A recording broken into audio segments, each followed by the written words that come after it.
Alors, avec Clément et Marwan, nous avons décidé du parler du Châtelet. Donc, c'est une petite commune qui se trouve dans le centre de la France. Et dans ce projet, nous allons parler donc l'aménagement d'une aire de jeu et d'équipements sportifs qui a été mis en place au stade du Châtelet, dans le cadre de l'élaboration d'un diagnostic de territoire dans une démarche exploratoire. Dans une première partie, nous allons introduire notre présentation. Nous poursuivrons par une description de la commune du Châtelet, suivie de la parcelle étudiée et enfin la description du projet en question. Et nous finirons par conclure. Alors tout d'abord, on va vous parler de la commune du Châtelet. Donc le Châtelet, c'est une commune française rurale située dans le département du Cher, en région Centre-Val de Loire. Avec une surface de 32,8 km², elle comptabilise 943 habitants en 2019. Au sein de ce territoire, on retrouve une population assez vieillissante, avec en 2019 218 personnes âgées, donc de 60 à 74 ans, contre seulement 96 jeunes selon l'INSEE. Cette population vieillissante est donc en baisse avec 1151 habitants en 1982 contre 943 en 2019.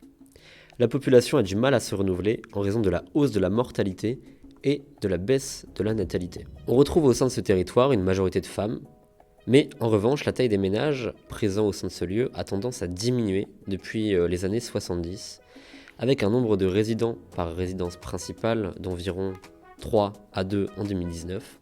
Ces habitants sont en général mariés et propriétaires de leur logement. Au niveau de la jeunesse, les jeunes ils s'arrêtent généralement aux études dites obligatoires, donc jusqu'à 16 ans. Ils font peu d'études après le lycée.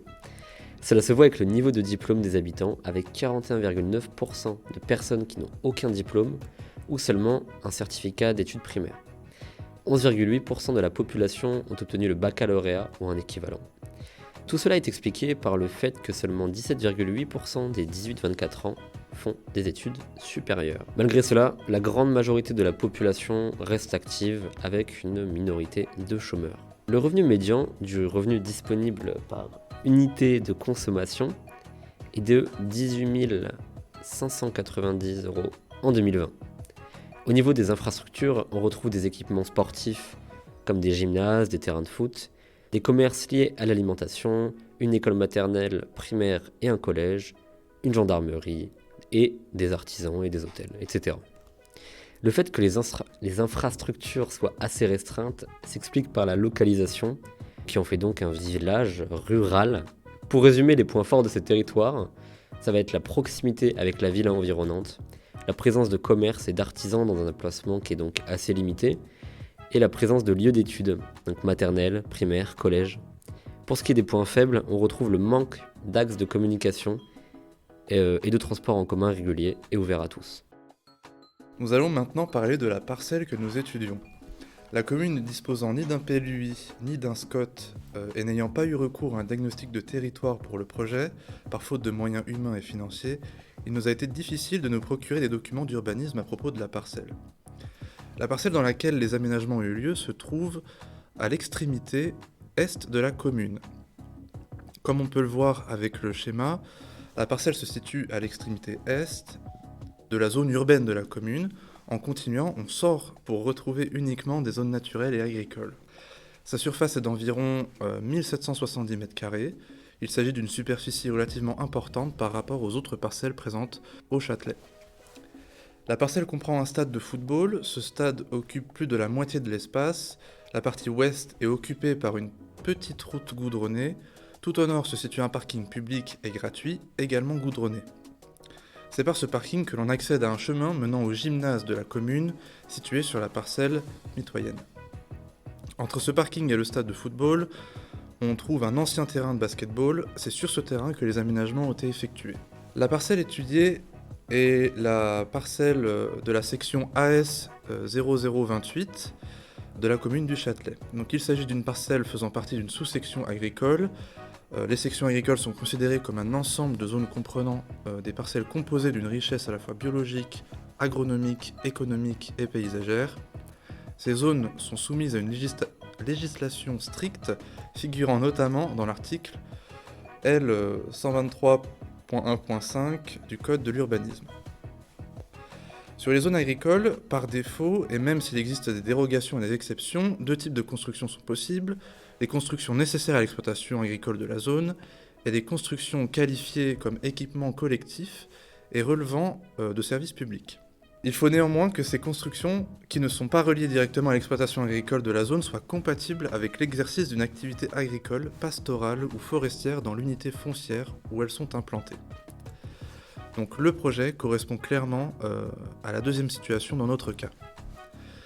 Les zones agricoles sont donc en théorie des zones réservées à l'exploitation agricole. Il est donc impossible, sauf exception, de bâtir des logements, même si l'on est propriétaire du terrain.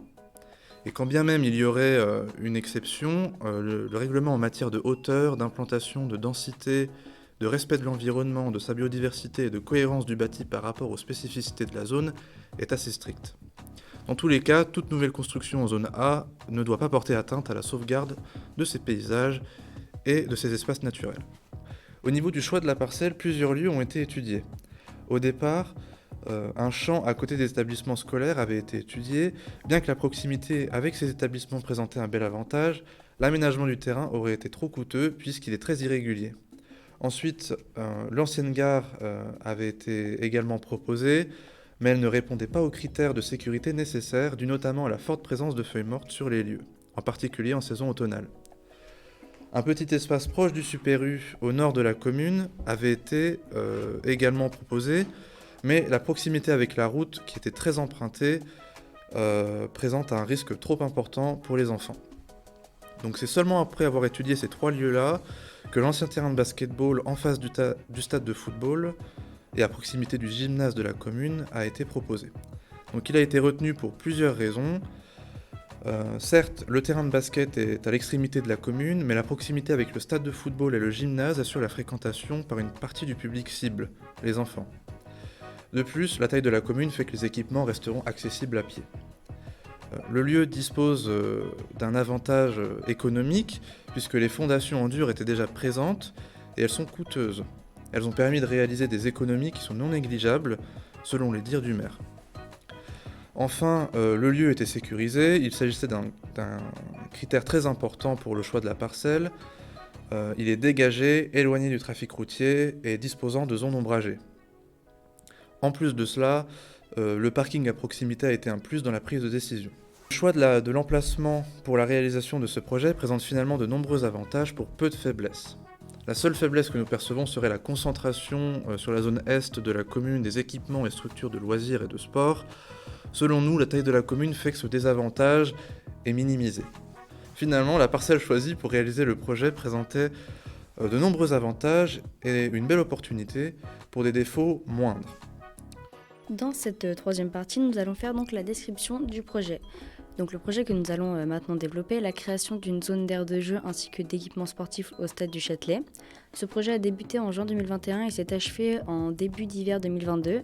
Cependant, il manque encore des panneaux de localisation de cette aire de jeu dans la commune qui n'ont pas encore été installés et qui vont l'être prochainement. La commune a souhaité agencer cette aire de jeu dans l'enceinte du stade municipal afin que les jeunes puissent bénéficier de plus de structures de loisirs, mais aussi réalisées avec des équipements sportifs pour toucher aussi bien des personnes adultes. Cette zone a été aménagée de manière à être facile d'accès pour les personnes à mobilité réduite, mais aussi sécuritaire pour les enfants. Cette installation n'a pas nécessité un permis d'aménagement ni un dossier d'accessibilité, puisque cette aire de loisirs est assimilée à une installation ouverte au public, IOP. Le public ciblé par le projet sont les enfants de 2 à 10 ans et ensuite des équipements sportifs pour tout âge. Mais avant d'installer ces jeux, une zone pour installer du mobilier urbain a été mise en place sur le site, une table banc ainsi qu'une corbeille sont à disposition. Afin de se poser mais surtout permettre aux parents de pouvoir surveiller leurs enfants puisque la table de pique-nique se trouve à quelques mètres des équipements. On va maintenant lister les jeux achetés pour cette zone.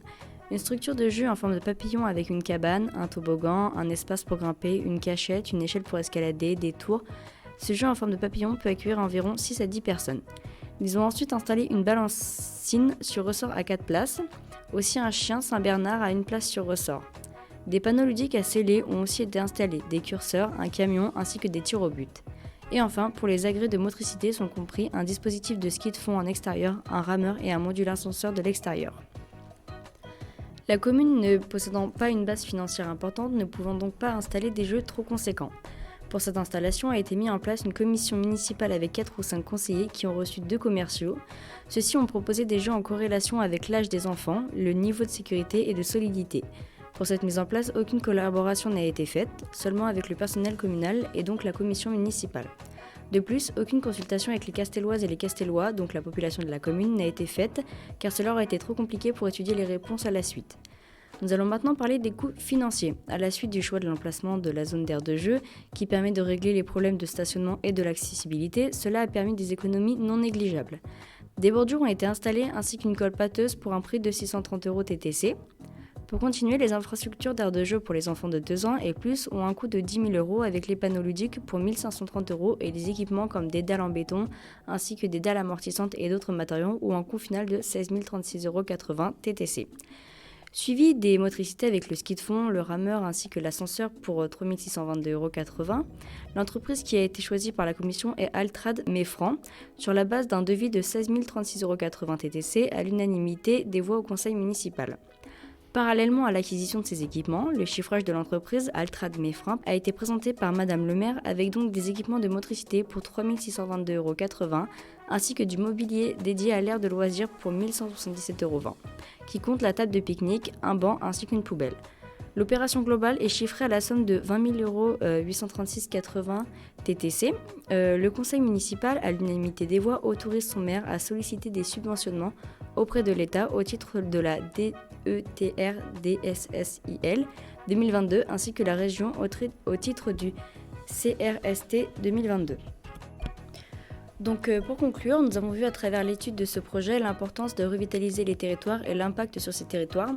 Aujourd'hui, le projet n'est pas totalement terminé, mais il connaît néanmoins un succès au-delà de leurs attentes initiales. Nous n'avons pas précisé plus tôt, cependant nous avons eu l'adjointe du maire au téléphone qui nous a beaucoup aidé pour mettre en place ce projet que nous venons de vous présenter. Merci.